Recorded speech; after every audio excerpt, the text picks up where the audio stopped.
Salut, bienvenue dans la Minute Math, dans laquelle tu vas découvrir comment réaliser la division décimale de deux entiers. C'est-à-dire, comment faire un partage en parts égales. Alors, jusqu'à maintenant, quand tu faisais des divisions, tu t'arrêtais là. Par exemple, reprenons nos bananes. J'ai 5 bananes que je veux diviser en deux, pour mon voisin et pour moi. Donc, je dis en 5, combien de fois 2 ? 2 fois. 2 fois 2, 4, que j'enlève de mes 5, il reste 1. Et tu t'arrêtes là. Eh bien, regarde maintenant comment on va faire. On va, à ce reste-là, ajouter un 0 et en même temps, une virgule au quotient. En même temps. Et maintenant, la question qu'on se pose, c'est en 10, combien de fois 2 ? Et là, il y a une réponse.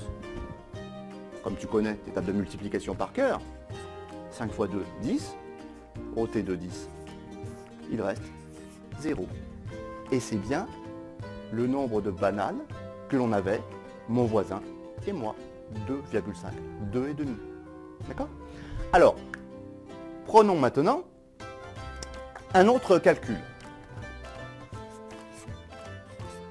34 divisé par 8. En 34, combien de fois 8 ? 4 fois. 4 fois 8, 32. Que j'ôte de 34, reste 2. Comme on a vu tout à l'heure pour les bananes, on va rajouter un 0 et mettre tout de suite la virgule. Et on se repose la question, dans 20, il y a combien de fois 8 ? Eh bien, il y a 2 fois 8. 2 fois 8 qui font 16, que j'ôte de 20, et il va me rester 4. Ah zut, j'ai encore un reste. Oh bah, je vais continuer. Je vais rajouter un 0 et... Ah bah non, j'ai déjà une virgule. Ça n'existe pas, les nombres décimaux avec plusieurs virgules. Donc, comme j'ai déjà une virgule, bah, je ne vais pas en rajouter une autre. Et je vais me dire, en 40, j'ai combien de fois 8 ? Ah bien, j'ai 5 fois 8. 5 fois 8, 40. Que j'ôte de mes 40. Il reste 0. Donc maintenant, nous allons prendre un autre nombre, 100 par exemple, que l'on va diviser par 3.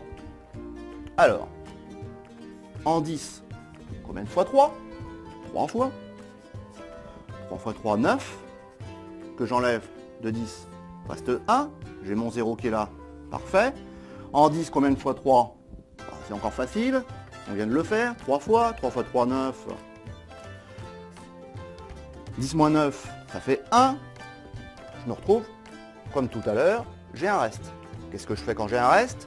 Je mets un 0 et les virgules. Et je me pose la question, en 10, combien de fois 3 ? Eh bien, c'est un peu facile celle-là, hein, c'est toujours 3. Hein. 3 fois 3, 9. Il reste encore 1. Ah. Bon, bah c'est pas grave, je vais mettre un 0, je rajoute pas de virgule, j'en ai déjà une, ok. En 10, combien de fois 3 ? Ben, 3 fois. 3 fois 3, 9. Que j'enlève de 10, reste 1. J'ai toujours un reste 1. Bon, je vais réessayer encore une fois. 0. En 10, combien de fois 3 ? 3 fois. 3 fois 3, 9. Il reste encore 1. Eh bien, en fait, ce qu'on voit dans l'exemple là, c'est qu'il y a toujours un reste et que ce reste est toujours le même. D'accord ? Et c'est pas la peine de continuer, parce que si on continue, évidemment on peut continuer, mais on trouvera toujours des 3. Donc en fait, dans ce cas-là, le professeur te précisera combien de chiffres après la virgule il faut que tu ailles. Hein ? Tu dois t'arrêter à ce moment-là. C'est parti pour le récap. Alors, dans une division, tu as ici le dividende, d'accord ? Ici le diviseur, qui est le chiffre qui divise le dividende. Tu as le résultat qui s'appelle le quotient, puis le reste, ici, égal à 0. Rappelle-toi, dans notre exemple, le premier que nous ayons fait, tu as 5 divisé par 2. Nous allons trouver 2 fois 2, 4. Quand on enlève le 5, il reste 1. Et à ce moment-là, nous avons rajouté un 0 et mis une virgule au niveau du quotient. Ensuite, tu continues. Cette fois, tu te poses la question, en 10, combien de fois 2? Il y a 5 fois que tu enlèves. Il reste 0. Voilà, tu sais faire une division décimale de 2 entiers. Voilà, tu sais tout. Voyons maintenant dans le practice si tu arrives à mettre en application ce que nous venons d'apprendre. A tout de suite.